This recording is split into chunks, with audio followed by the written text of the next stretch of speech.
Welcome to my presentation for the Curie project. Um, I picked the intersection of Easton Esplanade in Chico. Um, I'm familiar with this intersection because I go to a laundromat that's close by. And I picked this intersection because it has available traffic.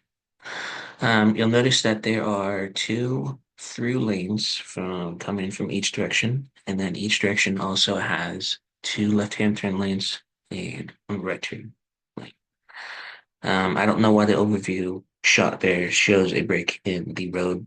There is no break in the road that I'm aware of. So for the first simulation I made, I decided to omit any turn lanes. So there are two lanes that are through lanes.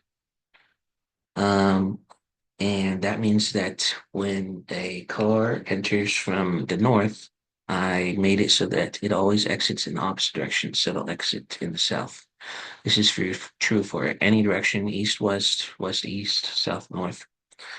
And this intersection also operates in two cycles. So there's a red light and a green light.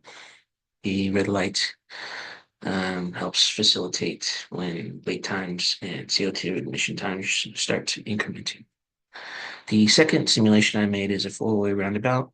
There's a dedicated entry and exit lane to reduce blocking. I'll elaborate on that a little bit more soon. And just as the other intersection works, if you enter from one direction, you always exit in this opposite direction.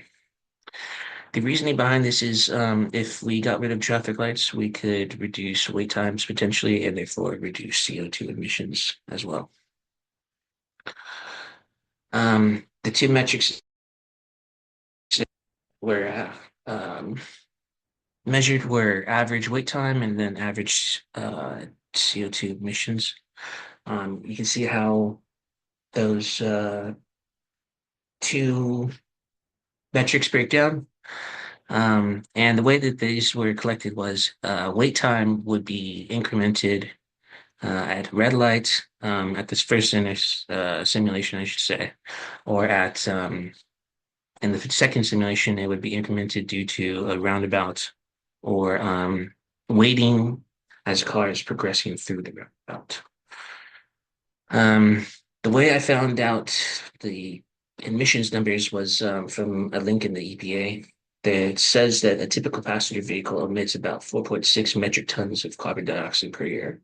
If you convert that down to seconds um, per metric gram, I think it's like 1200, 600, something like that. 12,600, I should say. Anyway, that factors into the equation of motion. So you'll see that simulation one had an average wait time of 42.5 seconds. That wait time came again purely from just waiting at red lights. And that resulted in average emissions of 6.1972 grams, metric grams. That would be per second. The second simulation you'll notice has much higher numbers.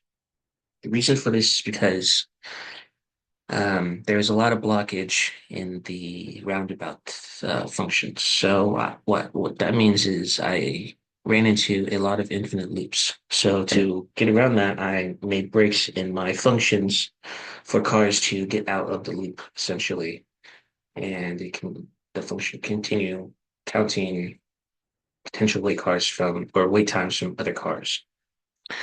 So, having said that, this was not an improvement to the intersection.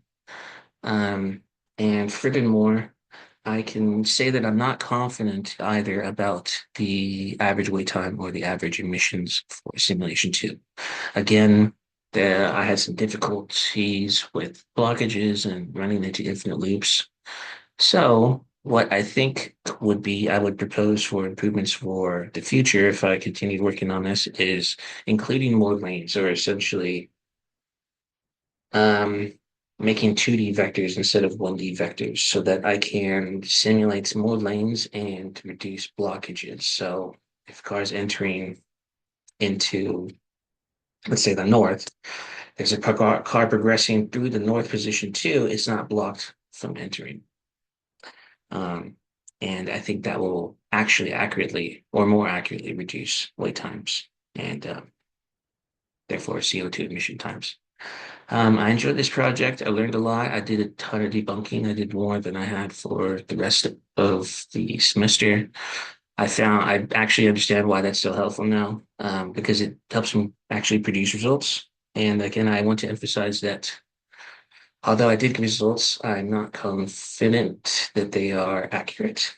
And I am also not confident that the each car from my data went through the intersections. But so it goes.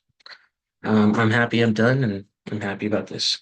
Anyway, thank you and Merry Christmas.